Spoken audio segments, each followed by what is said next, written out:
Nós vamos continuar falando hoje de peças gerenciais. Nós falamos no programa anterior sobre balanço, falamos também sobre capital de giro e vou continuar hoje encerrando ou dissertando a respeito dessa matéria que é muito importante. Muitas pessoas falam do capital de giro. Olha, meu capital de giro é muito alto, meu capital de giro é muito baixo, eu não tenho capital de giro. O banco quer me ajudar financiando para mim o meu capital de giro, mas o que é capital de giro? Como é que o capital de giro se compõe? Qual é o ciclo operacional da minha empresa que gera esse capital de giro? Qual é o ciclo financeiro que eu tenho na minha empresa, que me diz lá os dias que são necessários para mim financiar o meu capital de giro? Será que capital de giro para algumas pessoas é um mero exercício de empurrar com a barriga as despesas mensais da sua organização?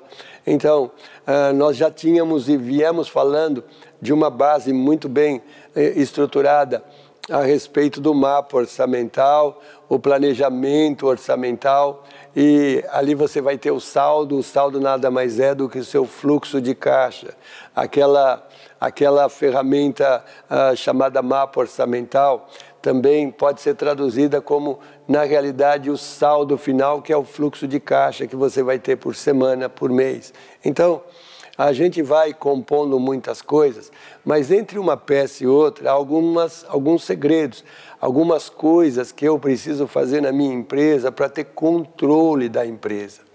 Uma família que não tem controle das suas finanças é gerido pelas finanças. Existe uma lei, posso dizer assim, um composto gerencial nas organizações que dizem assim: toda despesa está sujeita a crescer. Toda despesa de uma organização está sujeita a crescer. É uma maldição que acompanha o empresário. A despesa que você faz hoje, ela está sujeita a aumentar amanhã. Então, se eu não consigo identificar a origem dessa despesa e criticar essa despesa à luz das minhas realidades, ou seja, se você chamar um contador, ele vai dizer assim: toda despesa tem que gerar uma receita. Será que isso é lei para você? Vou repetir. Toda despesa tem que gerar uma receita. Todo centro de custo dentro de uma organização, então, você tem um site de produção. Lá tem a produção, uma fábrica, depois você tem ao lado as utilidades, que são energia elétrica, vapor, água, uma série de energias, você tem a manutenção, você tem o laboratório, você tem o departamento que cuida da segurança, você tem a portaria, você tem a administração. Então, no final, você sabe que todas essas despesas e todos esses custos vão seguir para alguma coisa. Uns vão acompanhar o custo do produto vendido, porque são despesas que tocam na linha de produção, e outras despesas vão ter que cair lá no meu balanço, no lucros e perdas, como despesas fixas ou despesas administrativas, que vão reduzir a margem operacional da minha venda para compor depois o saldo do lucro. Então, cada vez que eu vou num site de produção, cada vez que eu vou num site onde só tem despesas administrativas, eu tenho que fazer essa seguinte pergunta: analisar aquela despesa. Ela traz alguma receita para a minha organização? Eu entro lá no site de produção e vejo assim: esse laboratório, ele está se autocusteando. Todo centro de custo deveria se pagar. De novo, todo centro de custo deveria se pagar, mas, Garrido, o centro de custo não vende. Vende sim, vende serviço. Todo centro de custo dentro de uma organização, ele deve se pagar ou se auto-vender, ou então ele tem que ser repensado, diminuído ou cancelado.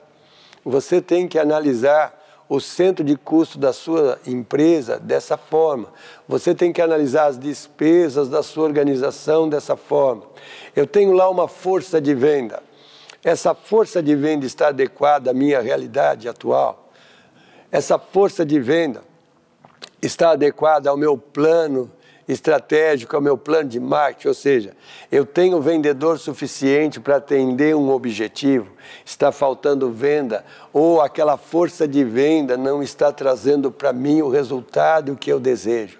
Os meus vendedores já ultrapassaram a curva de venda, ou seja, os vendedores novos têm a curva de experiência, depois eles vão aprendendo, eles vão conseguindo, eles estabilizam. Os meus vendedores já estão na curva do cansaço, eles já se cansaram dos clientes, os clientes para eles é aquela coisa pegajosa, ele liga para o cliente como se ligasse para a esposa. Você acompanha como os seus vendedores estão tocando no seu cliente. Então, as despesas de venda estão adequadas à realidade. Você está gastando muito em visitação de cliente e o resultado de venda é pouco. Então, temos que mudar as estratégias, temos que analisar tudo. Por quê? Porque no final, todas essas contas vão se dirigir para uma linha do meu balanço. E essa linha, no final, ela é mortal. Ela não quer saber se o vendedor é uma boa pessoa, se o vendedor é pai de família, se o vendedor está há 50 anos conosco na organização. Ela não quer saber de nada, ela só quer dizer o seguinte, que depois que aquela despesa passa, o lucro é X. Pode ser bom, pode ser não tão bom. O seu balanço é impessoal, o seu balanço ele é crítico. E ainda trabalha para o governo, porque se o lucro for grande, você vai pagar muito imposto. É melhor você pagar muito imposto do que achar que você está pagando muito imposto. Eu gostaria de pagar 1 milhão de euros de impostos por mês. Imagine a receita que eu deveria ter. Então, nós também temos que entender e verificar as coisas sobre um outro ângulo, não é?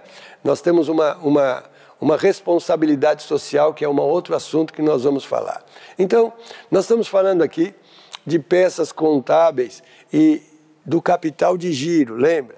Então, tudo que você está gastando agora está sujeito a crescer. Então, todo mês eu tenho que fazer uma análise crítica das minhas despesas. Todos os meses eu preciso analisar o meu resultado. Um motivo de que alguns empresários falham é porque eles estão desatentos ao resultado. Resultado não é trazer um pedido de venda. Resultado é ter dinheiro no caixa. Resultado é ter lucro no final do mês. Resultado é valorizar a ação da companhia. Resultado é deixar uma marca lá no mercado. Resultado é ter cliente batendo na minha porta. Então, o resultado é mais do que um mero pedido de venda conseguido. Um resultado bom é que todo vendedor se autossustenta, ele paga. Na realidade, todos os vendedores deveriam fazer o seu próprio salário. Eu não deveria ter salários fixos para vendedor, de empresa para empresa, de negócio para negócio. Isso cada dia está sendo mais realizado. Por que eu vou pagar salário para uma pessoa se eu posso fazer ela ser a própria gestora do seu salário, ganhando dinheiro comigo dentro da organização? Então, ele já não é mais uma despesa, ele é um gerador de recursos e de resultados para a minha organização. Ele fica acordado quando eu estou acordado e ele descansa quando eu descanso. Ou seja, todos estão remando no mesmo barco. Por quê? Porque alguém decidiu confiar na sua capacidade, confiar no mercado, confiar no produto. Então, ele decide o seu salário. Cada vez mais as empresas dos mercados estão seguindo por esse caminho. Então, aquela despesa morreu, porque ela se autopagou. É nesse sentido que você tem que analisar suas despesas. De novo, toda despesa está sujeita a crescer. Toda despesa deveria trazer receita, não importa onde ela esteja no balanço. Por isso, toda vez que você reanalisa suas contas, você pode estar achando dinheiro dentro da sua organização. Então, nós estávamos falando no programa anterior a respeito de capital de giro. Pegamos lá no balanço o ativo circulante, passivo circulante. Esses dois pontos eu acho o índice seco de liquidez, a minha capacidade de pagar ou não as minhas despesas a curto prazo, os meus compromissos a curto prazo.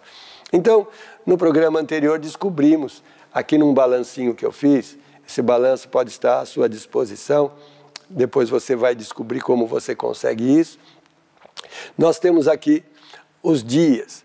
E em cima desse cálculo que eu fiz de dias, eu coloquei lá clientes, estoques e fornecedores. Coloquei lá duas colunas, para iniciantes e para empreendedor. Depois eu vou explicar direitinho. Então, aqui eu simulei uma venda de 275 mil euros em fevereiro e março. E depois aumentei essas vendas de 275 para 300 em abril. Sabendo que a minha margem é 49%, 50%, então eu posso calcular os custos. Se é 50% de margem, 275 sobre os 50, eu já acho o custo do meu estoque para um mês. Então, eu tenho aqui, fevereiro e março, um valor de estoque de 110 mil euros. Depois, os meus fornecedores, como é 30 dias, é muito simples, é só pegar a linha do estoque e jogar os impostos. Eu cheguei a 134 por mês. Então, para quem nessa simulação vende 275 mil euros, com 30 dias de fornecedor, com 30 dias de estoque acabado e com 30 dias de financiamento dos fornecedores, olha só, o meu capital de giro é quase o valor da minha venda, 250 mil euros. Então, nessa simulação, para vender 275 mil por mês, eu vou precisar de 250 de capital de giro. Será que é muito? Será que é pouco? Eu não tenho essa resposta agora. Mas o meu objetivo e o seu objetivo é como eu posso diminuir o meu ciclo operacional, como eu posso diminuir o meu ciclo financeiro. Porque na medida que esses 250 mil são reduzidos, adivinha para onde isso vai? Vai direto para o seu caixa. Vou repetir. Quando eu reduzo o meu ciclo financeiro, quando eu reduzo o meu ciclo operacional, o resultado é caixa líquido. Quando eu reduzo os meus estoques, por exemplo, de 30 dias para 15 dias, aquilo que estava no balanço tem que ir para algum lugar, lembra? Então, vai para onde? Quando eu vendo meu produto e não reponho o meu estoque, o meu caixa cresce. Então, quando eu consigo reduzir o meu ciclo operacional e quando eu consigo reduzir o meu ciclo financeiro, o resultado instantâneo é aumento de caixa. Quando o meu ciclo operacional aumenta, quando o meu ciclo financeiro aumenta, o meu resultado é diminuição de caixa. Eu ainda não estou falando de lucro. Então, eu estou falando somente dos movimentos financeiros nos índices de liquidez imediata. Então, se um empreendedor não souber analisar esses pontos, se o empreendedor não souber entender como é montado o seu balanço, se o seu empreendedor não entender que um prazo de venda pode ser um ponto forte ou um ponto fraco na sua negociação, então ele vai ficar no turbilhão do dia a dia. Ele, na realidade, não vai ser um gestor, ele vai ser um contas a pagar. Um ciclo financeiro e um ciclo financeiro operacional muito elevado vai fazer de um gestor virar um mero contas a pagar na companhia. Ele vai trabalhar para achar dinheiro para pagar a conta. Ele vai trabalhar para gerenciar atraso de fornecedor. Ele vai trabalhar para gerenciar atraso de salários dos funcionários. Então, será que dá para melhorar? Será que dá para ajustar? Então, a primeira coisa que eu vou fazer é, eu não posso mexer lá fora. O que está dentro da minha empresa é controlável por mim. O que está fora da minha empresa, eu ainda não tenho controle. Então, eu vou trabalhar olhando para dentro da minha organização. Eu posso trabalhar com menos de 30 dias de estoque de matéria-prima, eu posso trabalhar com menos de 30 dias de estoque acabado. Na medida que o seu fornecedor está longe, seu estoque tende a aumentar. Na medida que o seu fornecedor está perto, seu estoque tende a diminuir. Na medida que você está próximo do seu cliente, seus estoques tendem a diminuir. Na medida que você está muito longe do seu cliente, seus estoques tendem a aumentar. Aqui está a força estratégica de muitas empresas. Elas decidiram ficar próximos de alguma coisa. Algumas empresas dão a sorte. Lá no Brasil, por exemplo, temos duas grandes cidades, Rio de Janeiro e São Paulo. Estão a 400 quilômetros, uma distante das outras. São 20 milhões desse lado, são 15 milhões desse lado. Adivinha aonde as empresas estão? Elas estão nessa faixa chamada Vale do Paraíba. O São Paulo é o maior produtor de todas as matérias-primas e o maior consumidor. Rio de Janeiro, o maior consumidor de produto. Está lá nessa faixa, todas as indústrias de carro. O carro já sai e já vai direto para o seu mercado. A capacidade daquelas empresas de redução de estoque foi tremenda. Por quê? Porque o fornecedor está do lado, a linha férrea passa na frente, o seu aço, a matéria-prima mais importante é entregue por trem. Ou seja, eles idealizaram um ponto-chave estratégico que foi uma vantagem competitiva e puderam aumentar as suas vendas, puderam diminuir os seus estoques e isso gerou caixa. Então, antes de você iniciar o seu negócio, aonde você vai implantar o seu negócio? Hoje, lógico, temos processos logísticos muito grandes, a logística melhorou sensivelmente no mundo, os portos estão cada vez mais adequados, mas não é em todos os países que assim funciona.